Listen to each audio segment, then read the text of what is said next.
นิบจะเอามันสบายได้สบายดีพี่น้องอยู่ทงอยู่ท่าอยู่เซ่ซ้ายเซ่จำพร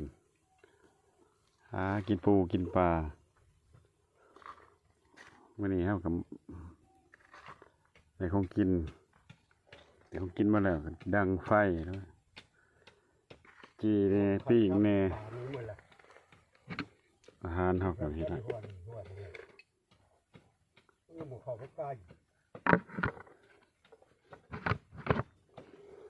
ปลาดุกกับปลาดุกตาบอดไปจังเด้ตอนนี้ใหญ่เนาะแพ้ออกกระดูกเซใหญ่ได้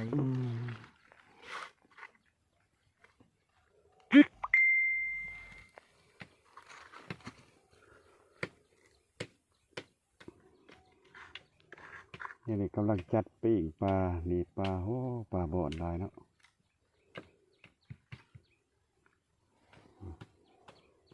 ปลา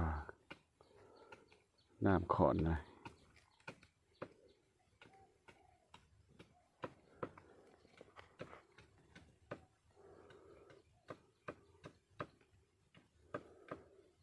คนหาคนมั้หาคนกับหาปิ้งหรือวะโอ้จะกินเบิร์ด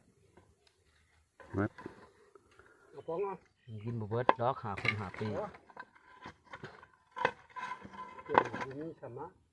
ยังไม่ใช่ไม่กาดอ้าวลงมาแล้วแม่โอ้ยหัวกันเลยเนาะมาจัดสถานที่ถึงหัวจนจะเจ็บอีกแล้วโอ้ยนี่เป็นเรือไปไปเลย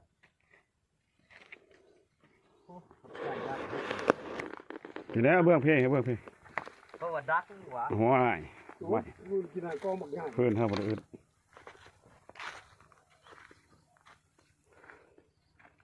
หาคอนมาเทิงผูโธ่ชูงโคตรนะโอ้ยตอกลงตอกคอนมาที่เข่าบ่เดี๋ยวนี้กำลังจัดแจงเตาปิ้งปลาพี่น้องฟังน้ำกันเด้อมันสีปิ้งได้ปิ้งชุกจิบ่แบบลูกทุ่งธรรมศาสตร์หาไปคอนมาตอกลักขะเนินอยากคือในหนังเด้พี่น้องแบบบ้านโอ้บ่แม่นแบบบ้านแบบป่า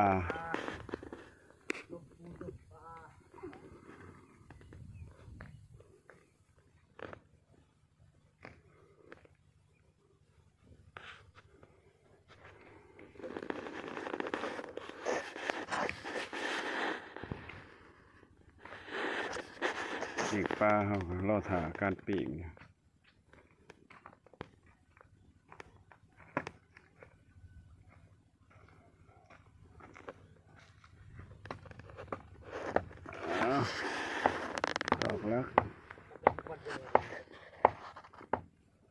ตอกลักปลาปีกปลาใช้อีกลักหนึ่งโอ้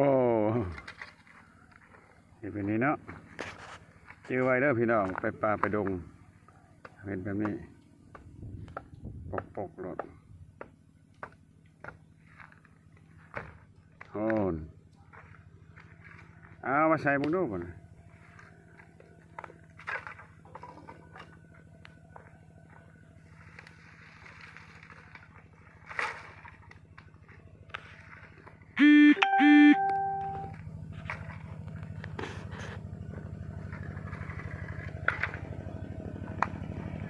ทีนี้รถเขาจะกลายมาเด้อกินข้าวน้ำกันเด้อพี่น้องเด้อ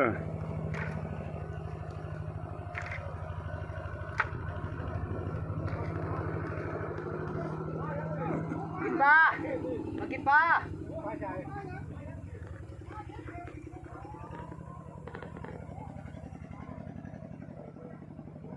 มากินปลาบอกเขาจะมากินปลามากินน้ำกันเด้อเอามาลองมึงดูมาใส่มึงดูจะกินต้มได้ตัวนี้เดี๋ยวจะใช้หม้อต้มข้างหม้อต้มเอามาใส่หม้อต้มเลยพี่น้องเลยค่อยเข้าใจว่าปิ้งปลา